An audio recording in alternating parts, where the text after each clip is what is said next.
Hello, welcome back to the Michael Sisco Show. I am your host, Michael Sisco. Let me turn my phone volume down.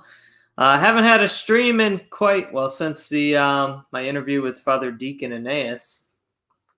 It was my intention to, after launching my campaign, to continue doing the show on a regular basis, but it has been a little more, let's just say, a little easier said than done. And I've also spent the last 20 minutes trying to get logged into Entropy, and it just isn't working. So, not sure what's going on with that. I know I made another Entropy account for the purpose of sending a super chat to other people. And so I don't know if maybe it's confused because I have multiple accounts. I don't know, but hopefully we get some viewers on today. Don't forget that we have fast approaching is the Trad Forum on June 12th in Argos, Indiana.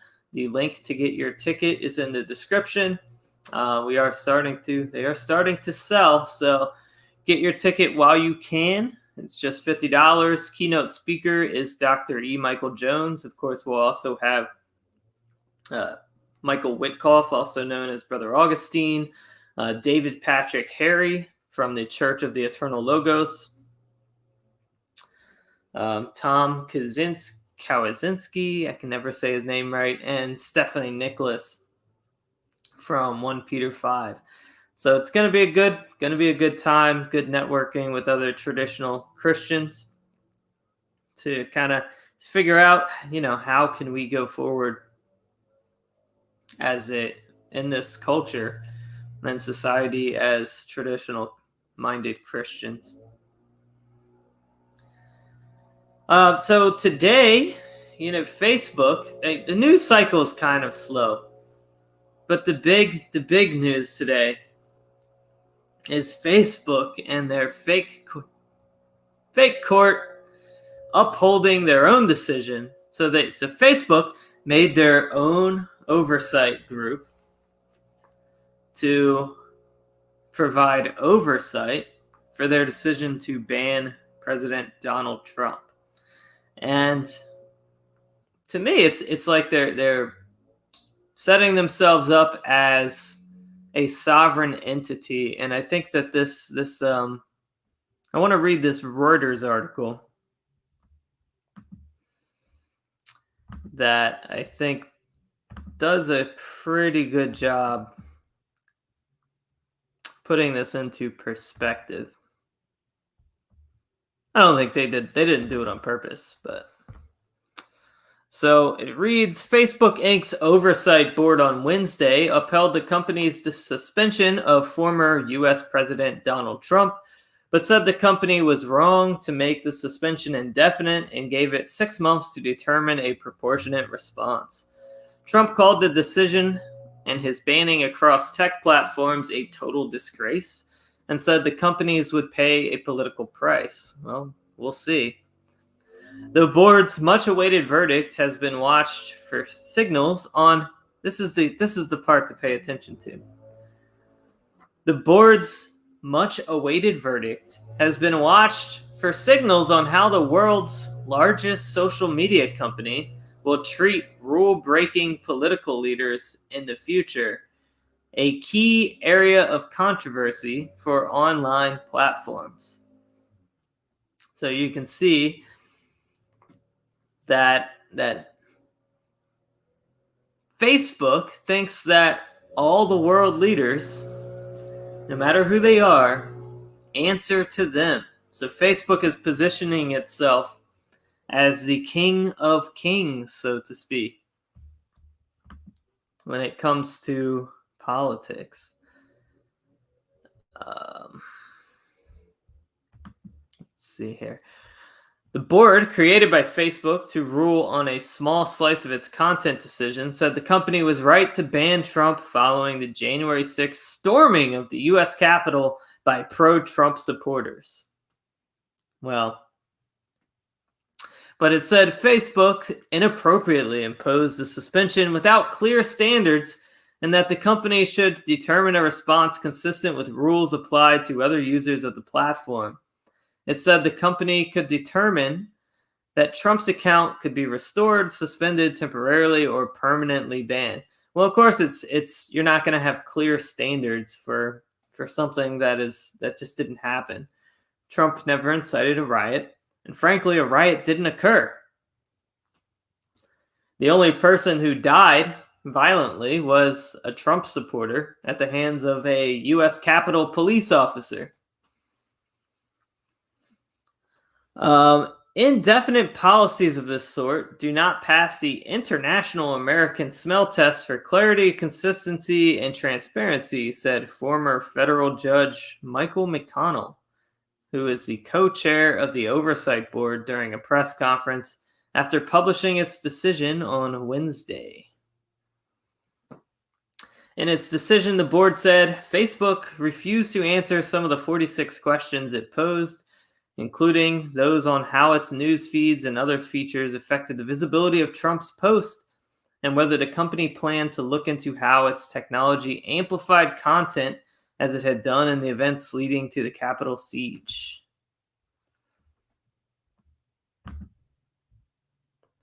Hey, what's up, doorman? I think it's just you today, brother.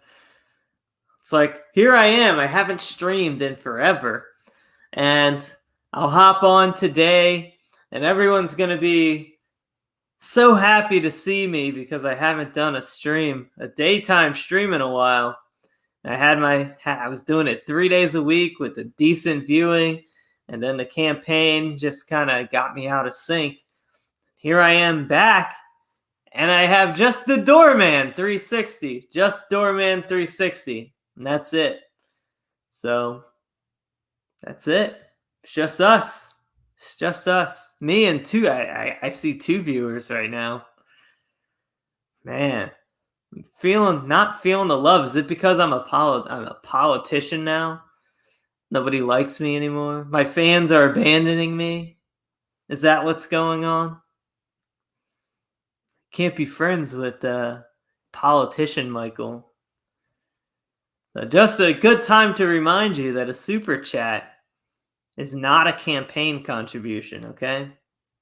Wiglaf, the Gronlander, the other guy. Oh, we're getting more. We're up to 3 now.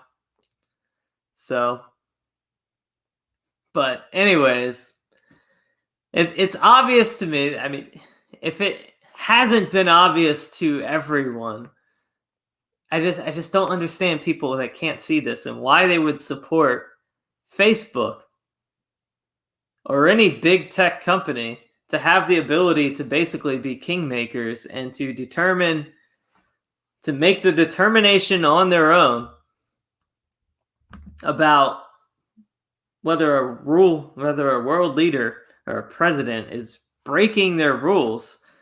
And even this article itself says that there wasn't a clear policy for why they banned Trump. So they're obviously making the rules up as they go along.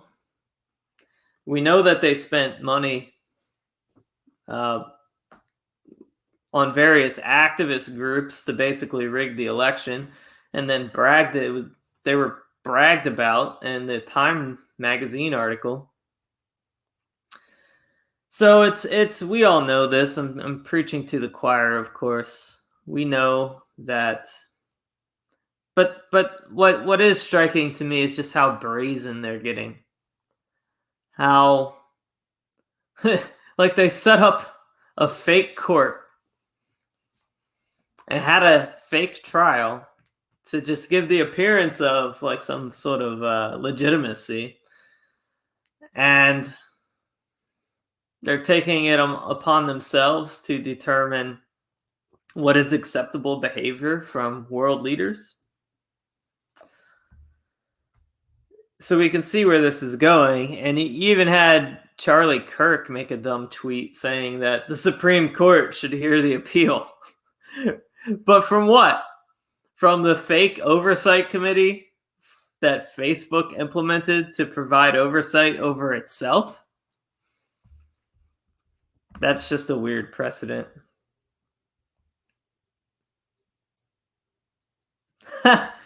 We have a 1-1 ratio of viewers and likes. Yeah. Theodora, like, you've only been streaming for a few minutes. More people will trickle in. I hope so. I hope so. Maybe Jared Kushner's been keeping him out. Maybe he's coordinating with YouTube to keep people out of my stream. Doorman360 says Jared Kushner is purportedly to blame for advising Trump not to go on Gab. No Jared Kushner for 2024. But the good news is there is some indication, there's rumors that Trump has basically revamped his inner circle, and it no longer includes Ivanka and Jared Kushner, which would certainly be good news. So, and I know Gab. I saw Andrew Torba because Trump came out with his new little,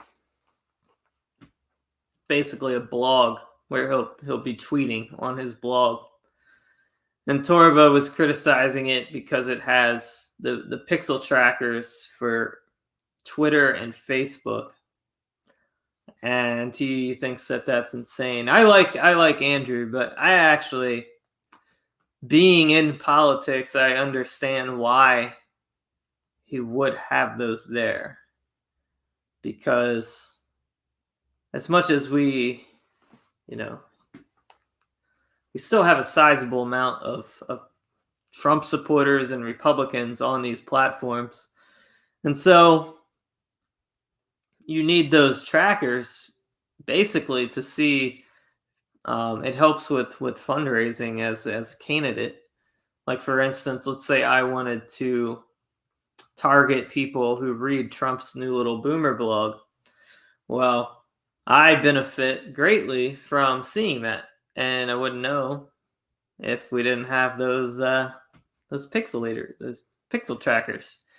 So I get it. I understand. As long as the infrastructure is completely separate, in a sense, like it's not easily deplatformed. Hopefully they have their own servers and whatnot. I didn't really look too much into it, but yeah. I mean, whatever. I wasn't like oohed and awed about the website, but if he wants to just have his own thing, then yeah. Yeah, I mean, no, I get the argument, but I can tell you from firsthand experience that that these platforms are still highly viable for fundraising right now. So it's just one of those things. I had left Twitter and Facebook before I just knew that I was going to run for office. So, and now I'm back on because it would just be dumb not to be as a candidate. So whatever. I'm not a fan of Facebook or Twitter, and I think Torba's right in the long run, but in the short run, you definitely want to capitalize off of the data that you can get to help your campaign. And I'm not a Brad Parscale fan either. The dude's helping a trainee named Bruce run for governor of California, just further denigrating and making a mockery of the so-called conservative movement. So, disgusting. Anyways, let's get to more stories. I think we talked about. That wasn't really like an opening monologue like I'd normally do, but I'm also, it's not easy to do these shows. I'm going to try and start doing them every day, like at least 3 days a week again, but it's quite difficult managing the campaign and everything, which by the way, this is not a campaign activity, and a super chat is not a campaign contribution. Just being very clear, very clear. If you want to check out my campaign stuff, there's campsite bio link in the description here, and one of the links goes to my website. So I just have to be clear that the show is not part of the campaign.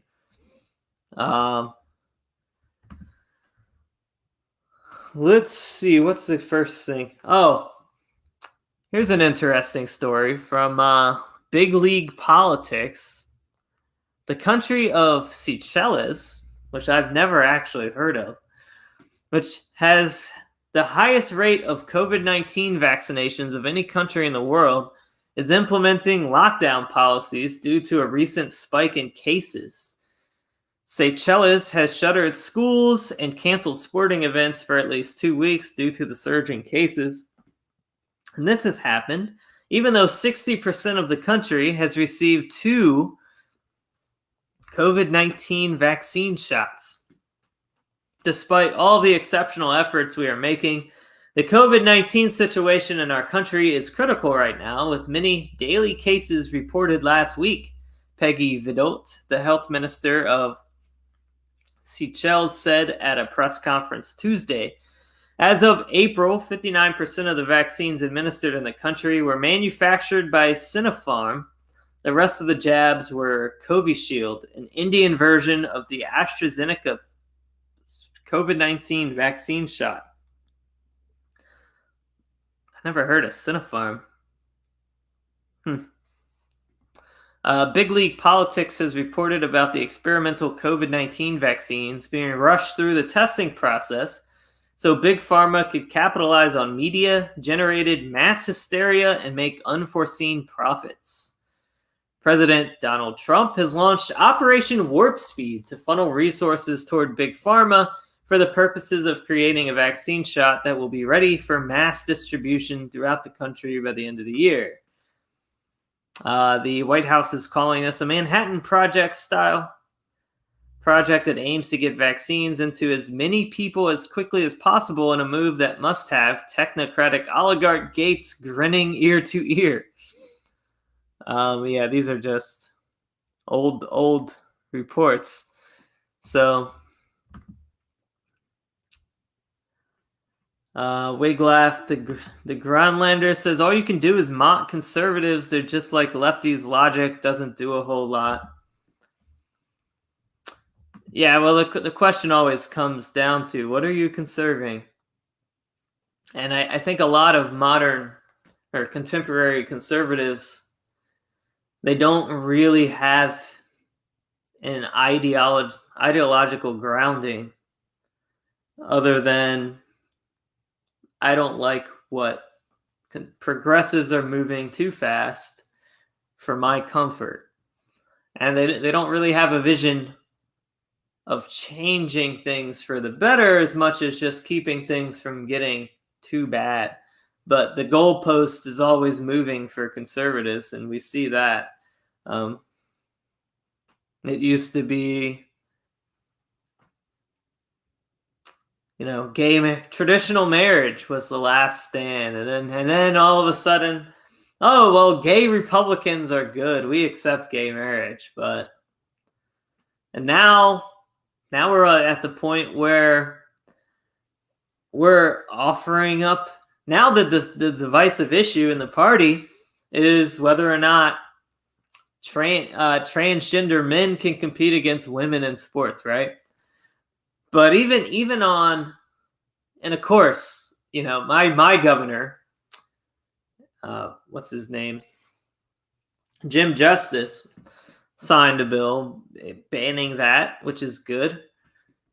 But I mean, we're focused on that, but the progressives are pretty much at the point where they're ready to sacrifice our children to pedophiles on a platter. They're like, here's my child.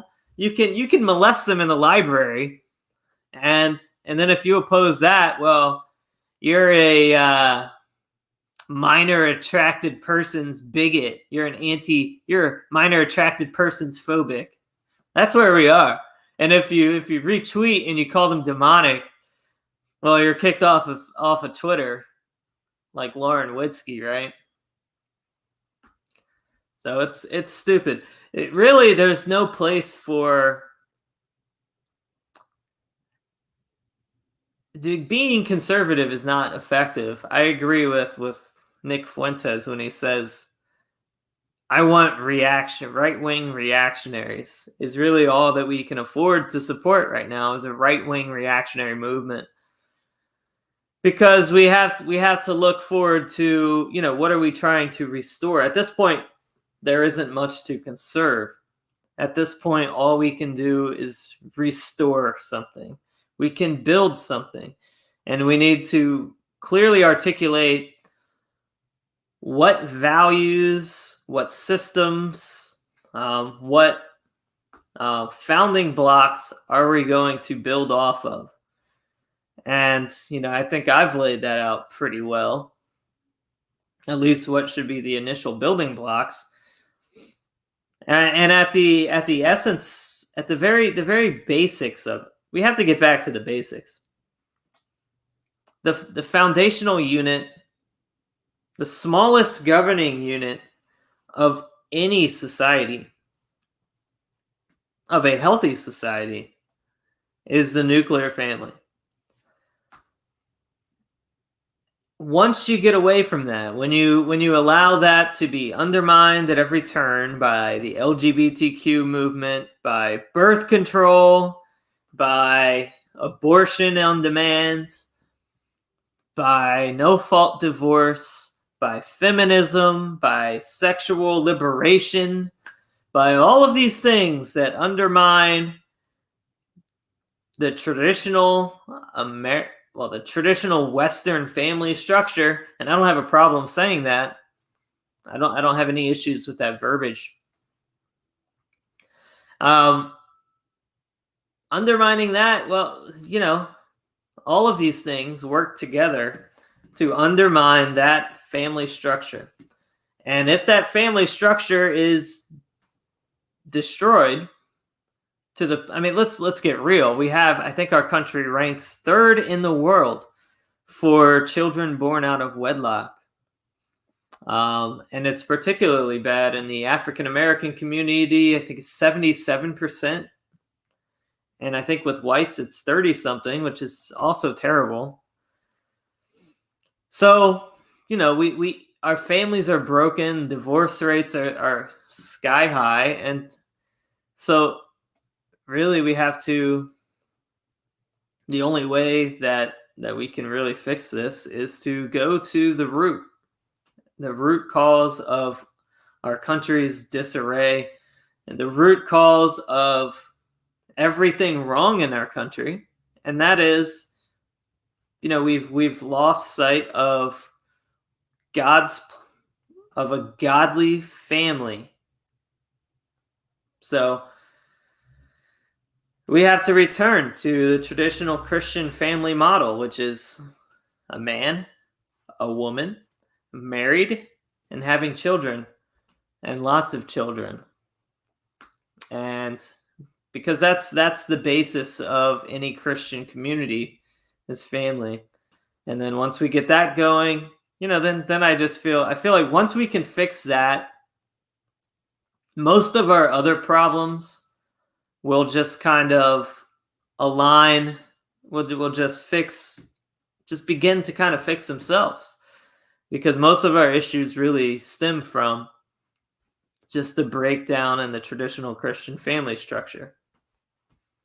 And therefore, that is the most important thing when you're trying to fix a society. But of course, we have more pressing issues because with the political persecution going on, with the mass censorship, and people getting fired for speaking their opinions, for positing Christian opinions, and all of this.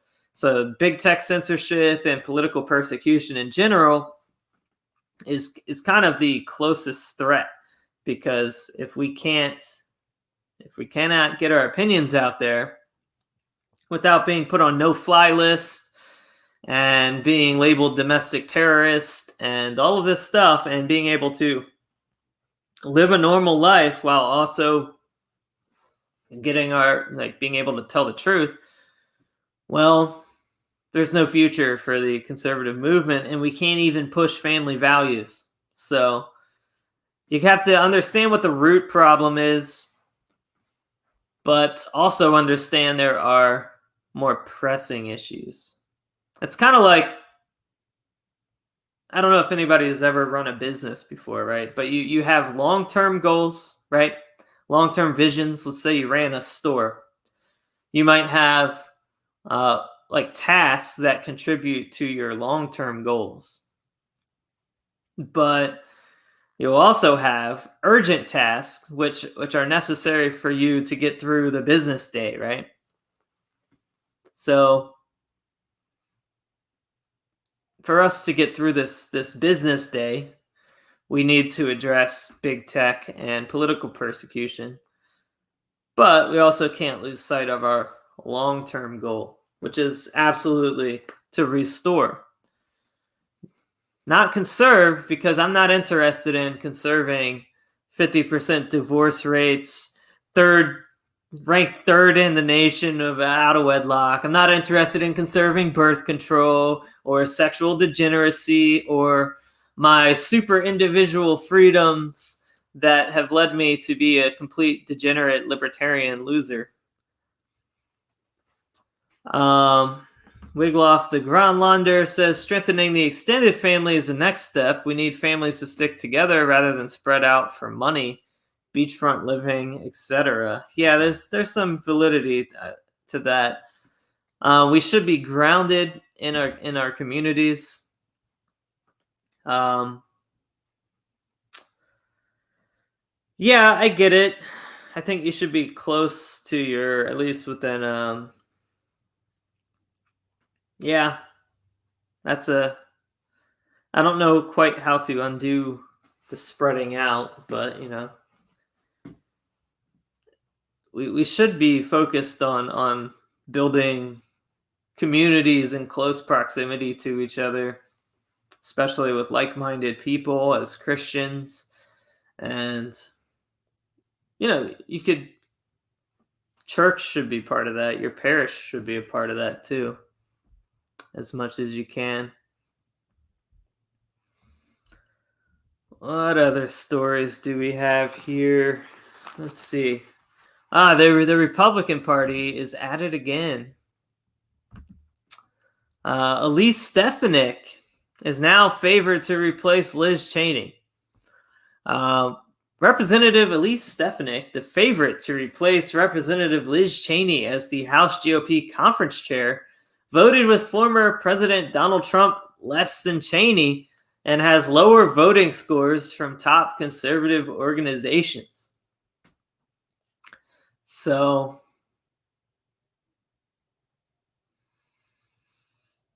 yeah, maybe the GOP is always on a roll, always making good decisions. According to a tool on the 538 website on tracking Congress in the age of Trump, Cheney from Wyoming voted with Trump 92.9% of the time compared to 77% for Stefanik. The conservative group Heritage Action, meanwhile, gave Cheney a 91% score compared to just 56% for Stefanik during the most recent Congress. And the American Conservative Union, which hosted the extraordinarily pro-Trump conservative political action conference earlier this year, gave Cheney a 78% rating compared to just 48% for Stefanik.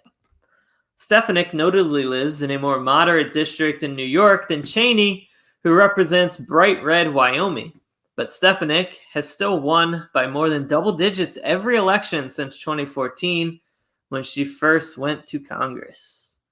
Cheney, who has publicly feuded with Trump over the former president's false claims that the 2020 presidential election was stolen, faced a vote earlier this year to remove her from her post as the third-ranking Republican in the House. She easily defeated that effort, but has continued to battle the former president's false claims, even as other members of the House GOP leadership, most notably Minority Leader Kevin McCarthy, have aimed to mend fences and ignore the issue. Momentum continued to build against Cheney as the divide between her and the Republicans became more stark at the House GOP policy retreat last week, and it reached a boiling point earlier this week when Trump called the 2020 election fraudulent in a statement, prompting Cheney to hit back in a tweet. Blah, blah, blah. So really, and I think even Trump backed Stefanik, which is unfortunate because, I mean, the only thing that really is good about her is that she defends Trump. So she basically, and I don't even know if that's good, because she puts on this whole MAGA appearance, Make America Great Again appearance, but she doesn't vote. But her actual conservative, her quote-unquote conservative values don't align. So Liz Cheney's terrible, but I think the Republican Party is, as usual, missing a golden opportunity to replace Liz Cheney with a real solid America First conservative. Instead they're going with just somebody that pays it lip service but doesn't actually support us when it comes time to vote, right? And that's unfortunate. But it's not shocking, not surprising at all. And just if you guys are wondering, the entropy link is not working. This is why I actually started the stream late, because I was trying to fix it. So if you want to send the super chat, you got to do it through Facebook today. And it's much appreciated. Much appreciated. Even though it's not a campaign contribution, it will be basically personal funds. Personal funds supports the show, not the campaign. Two totally different things. Totally different things.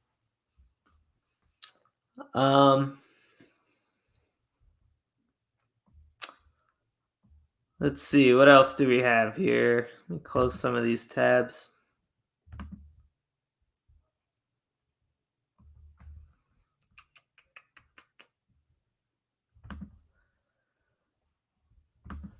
And this story, this is old news by now, but it's funny.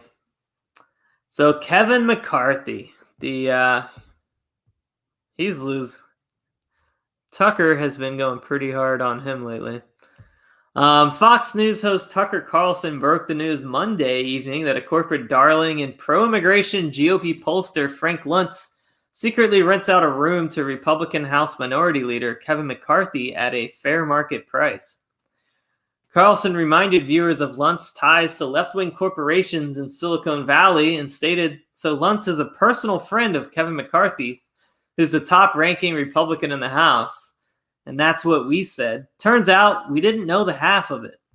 Over the weekend, we got a call from a source who said that, in fact, Frank Luntz and Kevin McCarthy are not simply friends, they're roommates. Carlson revealed Kevin McCarthy lives in Frank Luntz's apartment in downtown Washington. That's what we're told, and honestly, we did not believe it. The top Trump Republican in the House lives with a Google lobbyist. Come on. Even by the sleazy and corrupt standards of politics in Washington, did not seem possible. In fact, it sounded like a joke.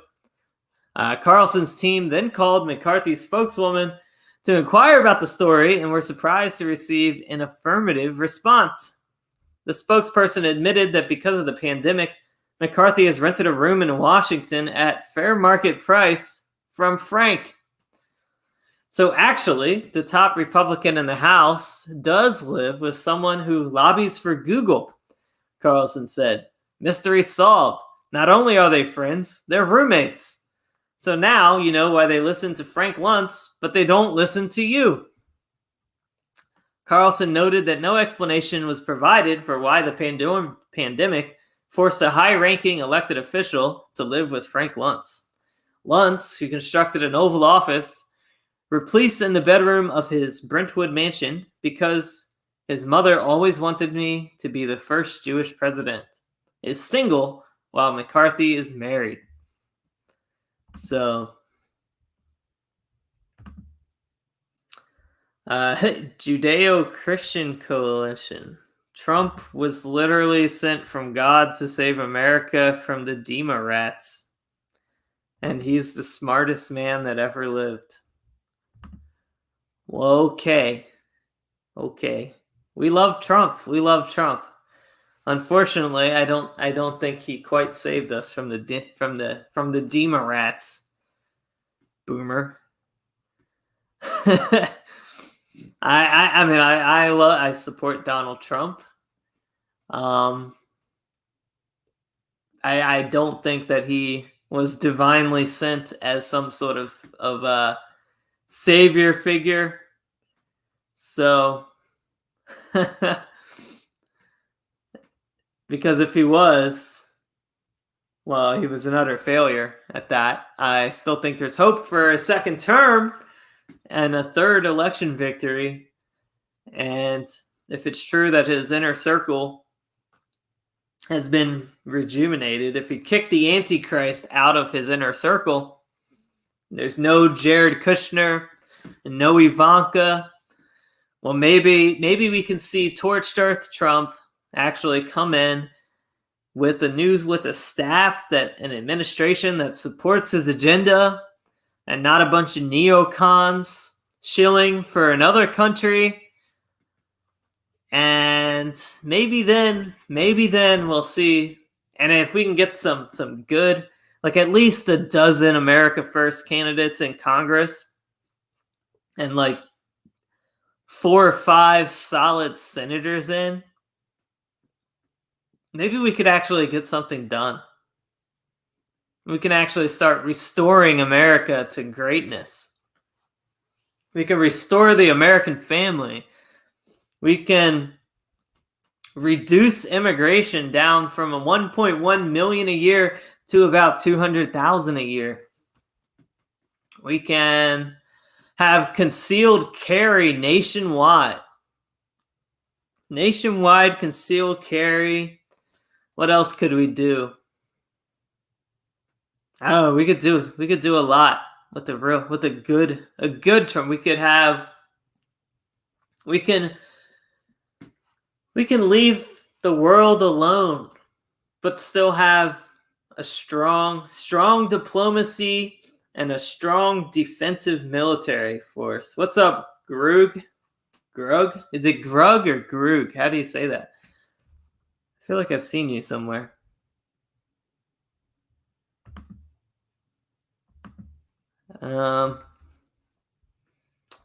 Yeah, but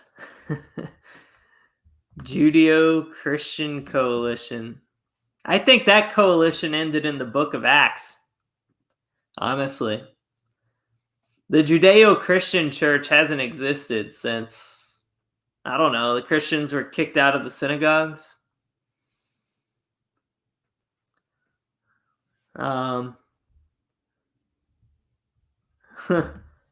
Judeo-Christian. That Jared boy and Trump's team will save America if Trump don't. He knows what we need, and that's a strong friendship with our number one ally. Yeah, I think I know who you are. We know who Judeo-Christian coalition is. Eugen. We know that's you. I think it's Eugen.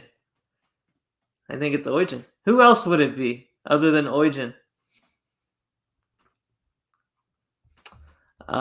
Anyways, last story of the night. Then I gotta get back to being productive on my campaign. Texas this is from the Epic Times. Texas Democrats. Wait, did I share the screen? I did not. Texas Democrats turned down resignation of chair who called Senator Tim Scott a racial slur. Let me preface this. I'm not a fan of Tim Scott. I'm just not. But I think that this is just another example of what the left can get away with versus what someone on the right can get away with. Because if a Republican delegate said this, they would be kicked off all of their committees. They would potentially be voted out, impeached, whatever. But because it was a Democrat, well, no problem.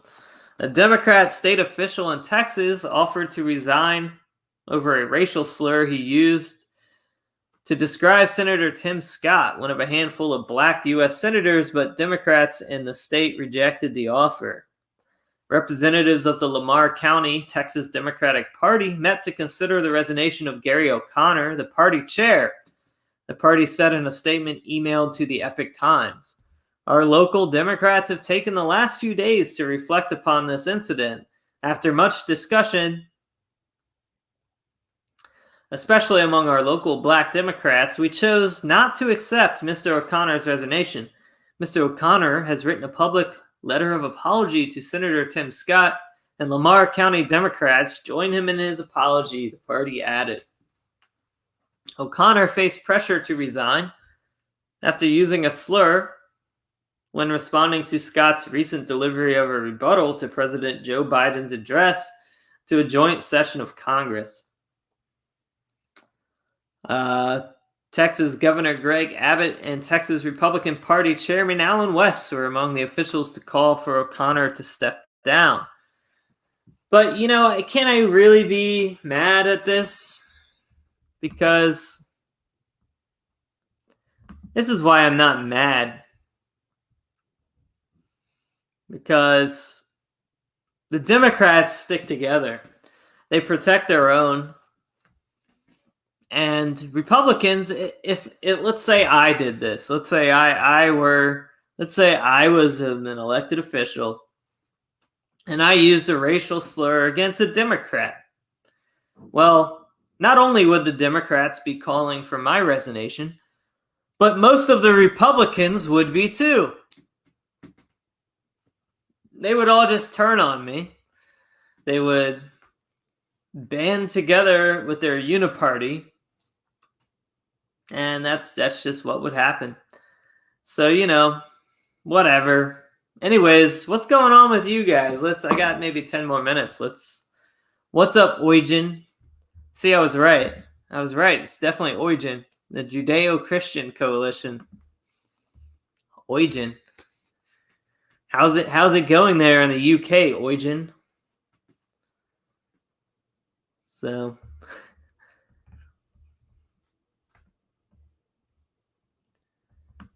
anyways, I don't really have anything else on my mind. The news week has been kind of slow.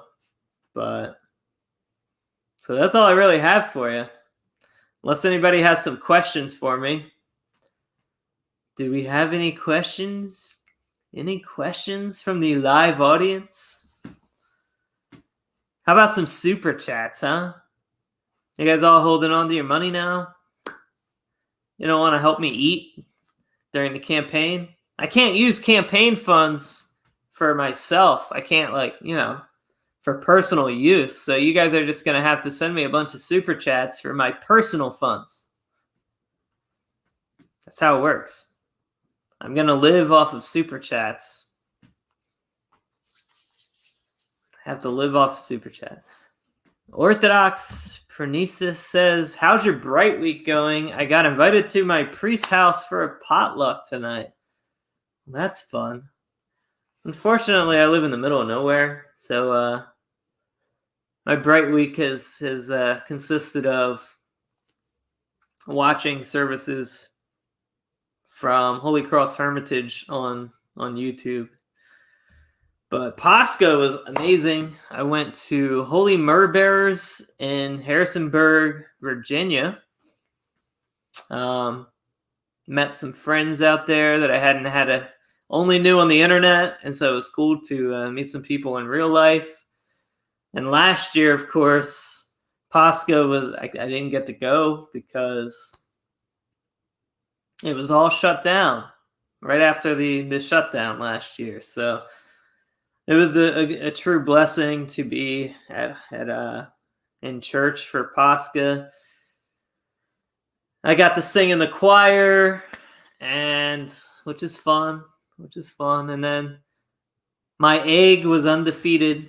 My Pascha egg did not get cracked, so I have it over there in the prayer corner. We'll keep it there until next year.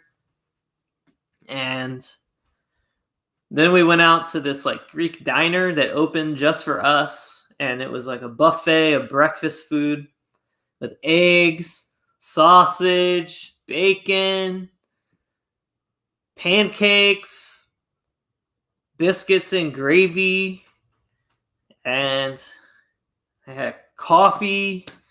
So it wasn't what I was used to with the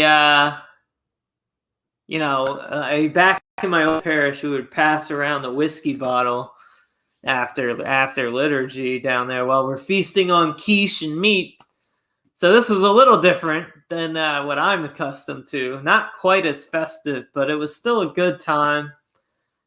The eggs were good. The sauce, the biscuits, and the gravy was good. And that bacon. Bacon. Hadn't had bacon in a while. I love bacon. Does anybody else love bacon? I love bacon. Orthodox accidentally ate his Pascha egg. I mean, you can eat your egg. You can eat it. It's like if you break it, most people eat it, I think, after it gets broken.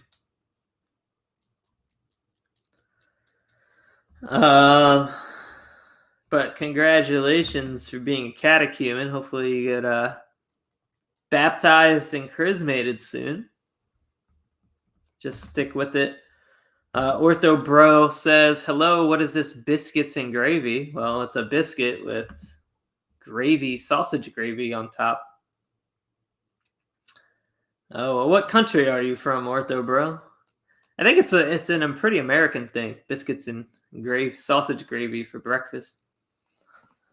Theodora KP says, my husband and I go to Holy Myrrh. Oh, we had to quarantine because we got COVID right before Pascha, so we couldn't go. We would have liked to meet you. Oh, that stinks. Well, I only live a couple hours away. And I actually enjoyed the parish, so I'll come back.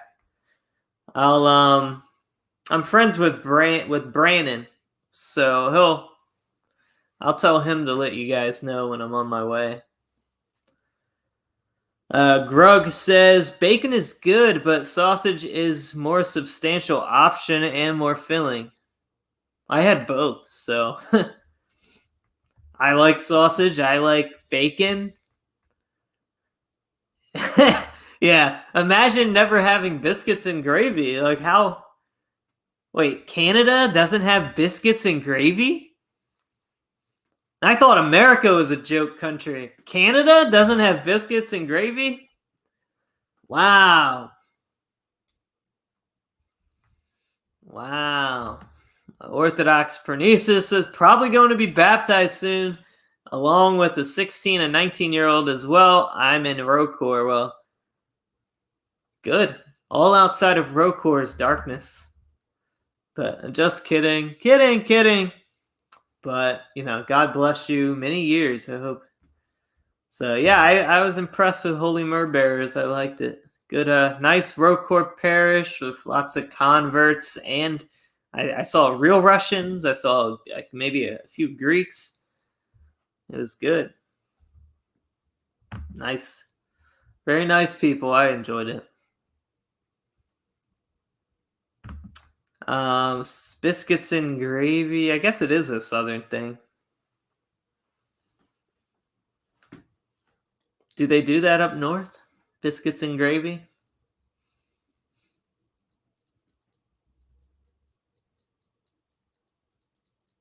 I even had it in basic training in Georgia.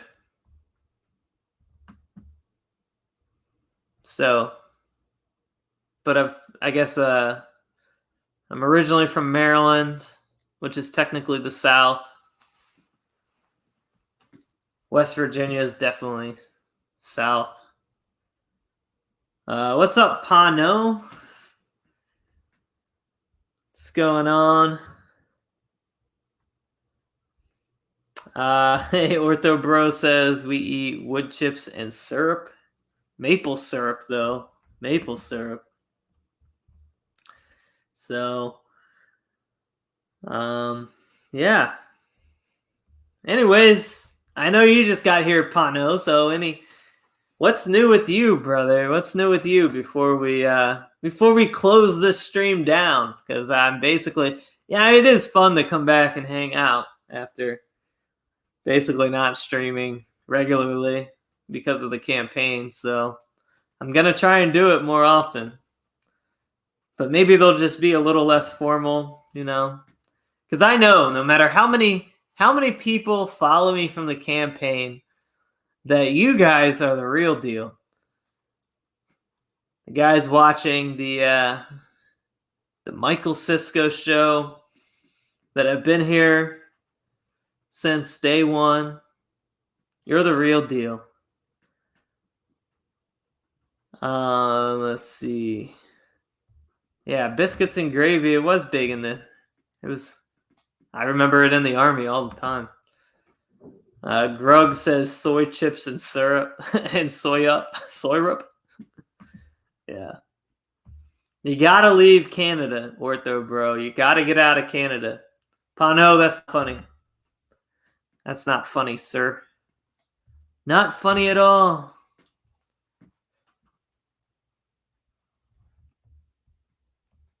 Not funny, Pano.